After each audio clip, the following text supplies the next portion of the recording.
అందరికీ నమస్కారము. సగ్గుబియ్యంతో దోశ ఎలా చేయాలో చూసేద్దాం. మనం ఎంత పెద్దగా అంటే అంత పెద్దగా పోసేసుకోవచ్చు. మంచిగా మనకైతే ఒక అద్దంలాగా కనబడతాయి, పేపర్ లాగా.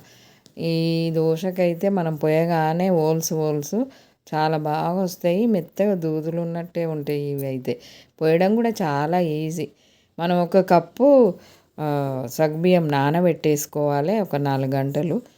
ఇంకా ఒక కప్పు రైస్ పోసుకోవచ్చు. సగం కప్పు రైస్ అయినా పోసేసుకోవచ్చు. ఒక కప్పుకు ఒక కప్పు రైస్ పోసాము. రైస్ కూడా నానబెట్టేసుకోవాలి పక్కకు. విడివిడిగానే గ్రైండర్కి వేసుకోవాలి. ఎందుకంటే సగ్గుబియ్యం నలగడానికి టైం ఎక్కువ పడుతుంది, తొందరగా మెదగదు.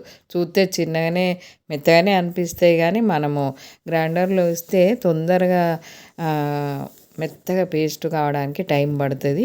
ఇది చాలా మెత్తగా పేస్ట్ చేసేసుకోవాలి. ఈ సగ్గుబియ్యం పేస్ట్ అయితే మెత్తగా చేసుకుంటేనే దోశ మంచిగా వస్తుంది. ఇలా మనం ఇది గ్రైండర్కి వేసేసుకొని ఒక బౌల్లో పోసేసుకొని రైస్ కూడా దోశ పిండి లాగానే గ్రైండర్కి వేసేసుకొని అది ఇది కలిపేసుకోవాలి.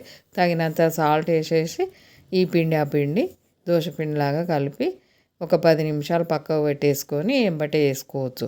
నచ్చిన వాళ్ళు ఎంబటే కొంచెం పెరుగు కూడా కలుపుకోవచ్చు. మేమైతే పెరుగు కలపకుండానే వేసాము.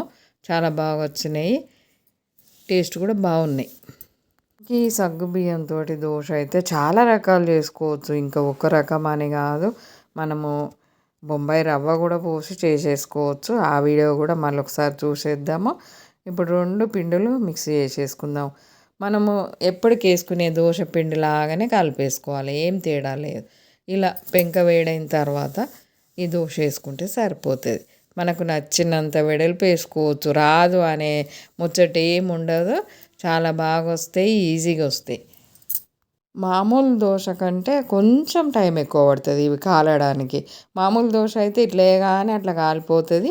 ఈ దోశ కాలడానికి కొంచెం టైం పడుతుంది. అదొక్కటే తేడా ప్రాసెస్, అంతే కాలడం. ఇలా ఎన్ని హోల్స్ వచ్చినాయి చూడండి. మనం పోయగానే హోల్స్ వస్తాయి ఈ దోశలు.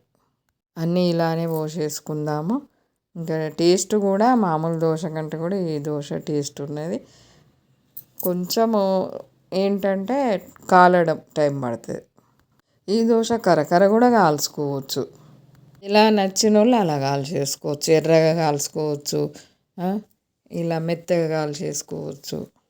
ఇంకా ఇందులోకి అయితే కొబ్బరి చట్నీ చేసుకున్నాము, చాలా బాగున్నది కొబ్బరి చట్నీతోటి ఈ దోశ.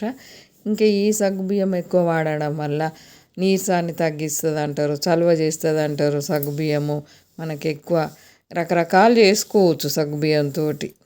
టేస్టీ సగ్గుబియ్యం దోశ రెడీ.